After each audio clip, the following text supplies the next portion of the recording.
ケーキチャンネルスタートいたします。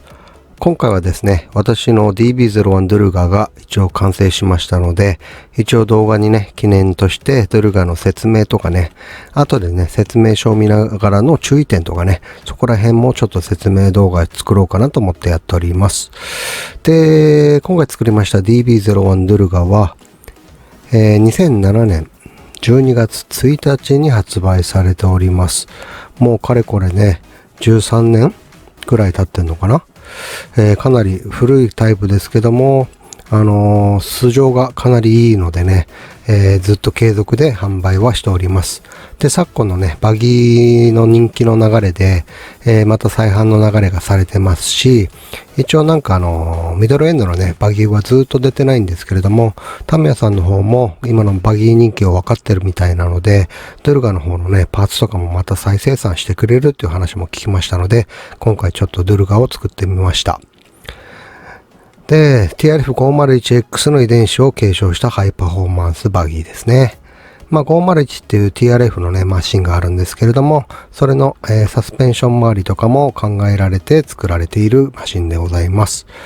かなりね、戦闘力の高いという形は知っていたんですけども、なかなか作る機会がなかったので、今回は作って、ちょっとね、説明書の方を見ながらね、ちょっと気になる部分もあったので、説明したいと思います。それでは説明書の方行きましょう。はい、それでは説明書の方を見ましょう。DB01 シャーシという形でなっております。で、こちらの方はですね、初めの方はいつものパターンでね、用意するものという形になっております。サーボンもロープロじゃなくてね、普通のサイズが使えます。あと工具ね。これ以外もね、あった方がいいものもあるんですけれども、とりあえず必要とする部分はこれだけでも十分作れるかなと思いますね。で、初めの方から見ていきましょう。ここはシャーシーの部分を取り付ける感じですね。こちらサスマウントの部分。これもね、結構バリがすごいんですけれども、ここのサスアームが取り付ける場所もね、バリがここあっても干渉する場所ではないので、ここら辺のバリを気にしないで取り付けても問題ないと思います。あと、ここのモーターマウント。これにね、ビスを使うんですけども、微妙に長さが違うのでね、ここはちゃんと確認しながら作るといいかなと思います。あと、このサスマウントの方に、このパーツ、プラパーツで、ね、0.5 と 1mm のやつがあるので、これでね、いろんなセッティング、キャスター角を変えたりという形ができます。で、今回はね、特に一番気になったのは、ボールデフのやつですね。この A7 パーツっていうのがあるんですけれども、この A7 パーツっていうのが、当たり前ですけどもね、かなり昔に成形されているので、結構、変形までは言ってないんですけども、ちょっと反ってるような感じのバリがついております。で、そこをね、平らにしないと、このボールデフのプレート、これを接着剤でつけるんですけども、合成ゴムのね、接着剤でつけるんですけども、ここがぴったりね、平らになってないと、ちょっと浮いた感じでつくと。その浮いた感じでついた場合は、このボールデフでギュッと締めるんですけども、ちょっとね、これが変形する可能性が恐れがありますので、一番端側につくのでね、あんまり気にならないっていう方は気にしなくてもいいんですけども、ここの部分はね、ある程度平らにして、ちゃんとピシッと、プレートね、つけた状態にして、で、できればね、このプレートも、耐水ペーパーとかね、そういうやつで、面出しというかね、出してから作った方がいいかなと思っております。で、ここら辺ね、ボールデフ昔作ってる方は皆さん分かってるんですけども、ここのスプリングですね。これでテンションかけるんですけども、ここは一回ラジペンで潰して、何回かこう挟んで、このバネをね、こなれたような感じにしといた方がいいと思います。で、一回これゆるい状態で軽く組んで、ここを、指で回すんですけども、ある程度軽く、ラインをつける感じで、2、3回滑らせるような感じにしてください。で、それから、染み込むような形でね、ほとんどね、バギーの場合、モーターパワーによって、ここの染み込み具合は変わるんですけども、速いモーターをつける場合は、もちろん当たり前ですけども、かなりきつめにしないと、緩んで、スリッパークラッチじゃないですけども、ここだけでね、駆動が逃げちゃう形になるので、こちらは注意してください。一応画像の方もね、載っけておきます。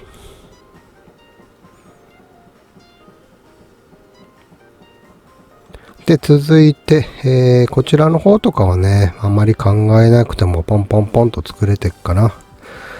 あとはこの、プーリーですね。このプーリー、ボールデフの外側と内側でこれついてるんですけれども、これちょっと見づらいので、これはちゃんと確認してやってください。これがこっち側ですね。で、このマークがついてる方が外側につきます。内側にはつけれないのでわかると思うんですけどね。そこら辺。で、これテンションをね、変えていく形になるんで、このテンションを、ノーマル状態から、使っていくうちに、ベルトが伸びますので、ちょっとずつ締めていくという感じがいいかなと思います。で、ここら辺も簡単ですね。普通に作る。ここら辺のビスね、12mm なんで結構長いですから、結構しっかりとしたプラスドライバーじゃないとね、なかなか締め込みがきついかなと。で、TT02 とかを作ってる方にとってはプラスチックが全部硬いので、ここら辺はね、タップをもちろん切ってもいいんですけれども、普通にそのまま締め込む場合はね、押し込む力ですね。回す力っていうよりも押し込む力が大事になってくるかなと思います。で、ここら辺ね、私はスリッパークラッチをそのままつけたんで、ちょっと作り方変わってるんですけども、ここら辺の部分もね、スリッパーをね、つけると、ジャンプからの着地とかに負荷がかからないかなと思いますね。で、ここら辺も同じ。これね。ここのね、やつがかなり、細かいので、しっかり見ないと間違ってしまいます。あとこの下のね、ボールデフのこれが、ホルダーが入るところのこの下の隙間、スポンジを入れたりとかしてね、ある程度クッとびっしりつくような形にしてる人も結構いますね。で、フロントカバー。これ前も後ろもね、同じような感じになっております。で、モーターの取り付け。ピニオンは23枚と17枚が入ってまして、ある程度トルクのあるタイプであれば23枚ですけど、ブラシレスとかをつける場合はね、こちらの17枚ピニオンを使った方がいいかなと思います。ピッチは48ピッチなんで、48ピッチなんでね、普通の今までのね、TT とかのピニオンとはちょっと違いますので、注意してください。で、これ上からカバーつけるんですけど、カバーつけるとね、バックラッシュできないので、バックラッシュするときは、ちゃんとここの部分のギアをね、押さえて、適正なバッククラッシュにしてから、このカバーをね、はめるようにしてください。このカバーをはめるときもね、片っぽから一気にグッてやっちゃうとはまらないので、上から、先端だけちょっとはまるような形にして押し込むと、スパンとタイトに入るようになっております。あとのは、ステアリングワイパー。ここね、850のベアリングを使ってももちろんいいし、ステアリングはメタルでもいいやっていう場合はね、このまんまのメタルでもいいかなと思いますね。で、ここら辺も小さくね、シムとかね、そのカラーとかが入るので、そこら辺はちゃんと注意してください。で、こちらのね、サスボール。これもともとね、A パーツって言ってランナーに入っているパーツを使うんですけども、これはフッ素コートのやつとかでもいいので、サスボールを違うやつに変えた方がスムーズに動くかなと思います。で、私の組んだキットだけなのかどうかわかんないんですけども、リアサスアームのこちらの穴ですね。こちらのサスピンを入れるところの穴がかなりちょっとタイトできつかったですね。だからこちらね、なんかリーマーがあれば、ある程度リーマーでやったりとか、この3ミリよりね、細い、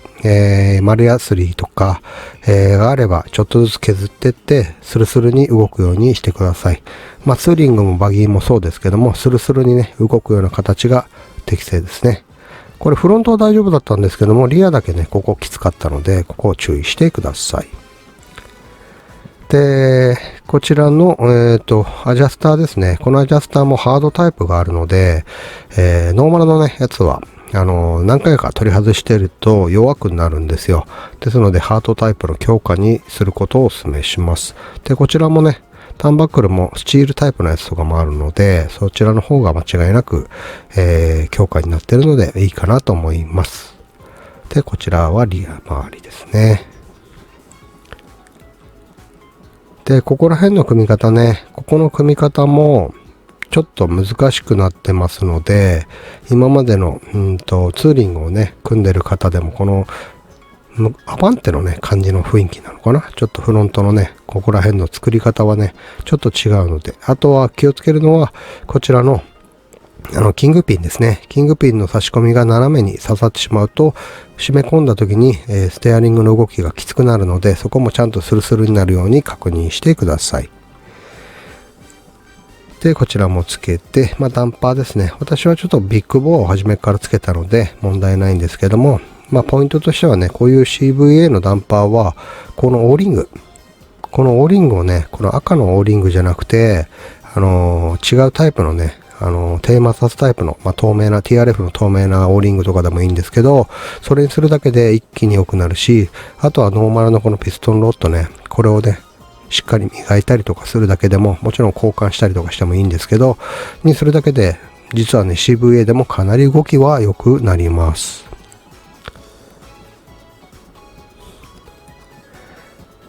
で、こんな感じでダンパーをつけていくという感じですね。で、こちらサーボの取り付け。こちらの方も、ここのサーボのね、幅ね、によってここの取り付けが難しくなるんですけども、ビチビチサーボ側に寄せるよりはちょっと離した感じですね。ほんとちょっと離した感じでつけると、この穴位置にちょうど良くなるかなと思いますね。で、メカ乗せをしてという感じです。タイヤの方も、何も問題はないかな。で、あとこれ昔のタイプのやつなので、ホイールにね、直接このピンが引っかかって回るタイプになってます。リアの方がね。で、あとはフロントの方。こっちの方がね、特にこちらの六角ハブ。これがめちゃくちゃ薄い形で、できてます。あとサイズもね、普通の六角とかよりも小さいサイズなので、こちらがちょっとね、ここのロックナットが緩んでしまうと、一気にホイールがダメになるので、このロックナットはしっかり締め込む。で、こちらをはめ込むときも、しっかりはめ込んで入れると。特にリアよりもフロントのね、このはめ込みの部分。こちらもね、実はこのリアも六角にするやつ。で、フロントも、標準タイプの六角にするやつもあるので、そっちにして、六角タイプのホイールにした方がね、いいかなとは思いますね。で、こちらウイングつけて、ボディつけて、こちらオプションのやつですね。あとは、フロントね、おすすめパーツとしては、やはりフロントのユニバーサル。今はね、ちょっとまだ、ユニバーサルね、ちょっと品が薄いので、501のね、78mm の、ユニバーサルとかを使って、カスタマーズとかでは取れますので、そっちの方でフロントユニバーをやった方が、切れ角がすごくある車なので、それをね、有効に活かせるかなと思いますね。これからね、ドゥルガもね、再販していくはずなので、何か作る機会のね、参考になればいいかなと思います。それでは皆さん、バギーライフを楽しみましょう。ありがとうございました。